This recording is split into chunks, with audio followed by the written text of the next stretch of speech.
Hello everyone, नमस्ते। Welcome back to veg संसार। आज म यहाँहरू सामु पालपाली बटुकको रेसिपी लिएर आएकी छु। यहाँ मैले लिएछु भिजाएर राखेको मासको दाल। अब यसलाई चाहिँ मजाले दालबाट बोक्रा निस्किने गरी हामीले मिच्नुपर्ने हुन्छ। हेर्नुहोस् त, हाम्रो दालबाट बोक्रा निस्किसकेको छ लगभग। हाम्रो दालबाट लगभग बोक्रा निस्किसकेको छ र अब हामी यसलाई एकचोटि सफा पानीले धुन्छौँ। अब हाम्रो दाल पिस्नको लागि रेडी भइसक्यो। अब हामीले ग्राइन्डर लिन्छौँ र अघिको दाल यसमा राख्छौँ।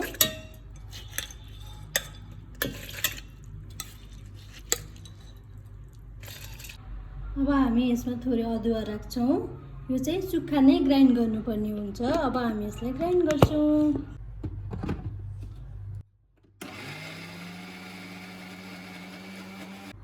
हाम्रो दाल मजाले पिसेर यतिको थिक ब्याटर भएको छ। अब हामी यसलाई निकालेर कटोरामा राख्छौँ।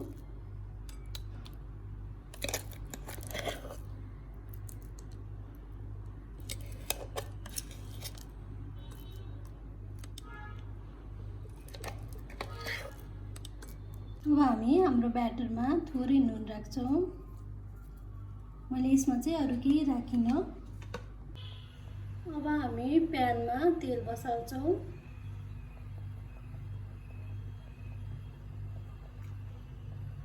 अब हामी हातमा थोरै तेल लगाउँछौँ।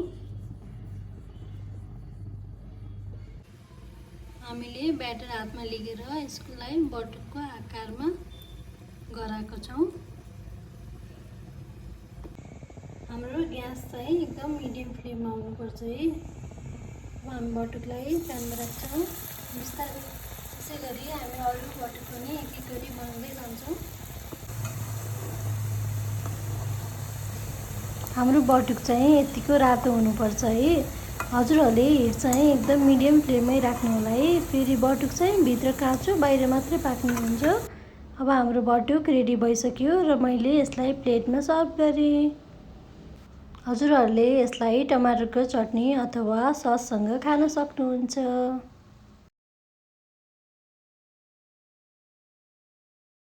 हजुरहरूलाई यो भिडियो कस्तो लाग्यो कमेन्टमा फिडब्याक दिनुहोला।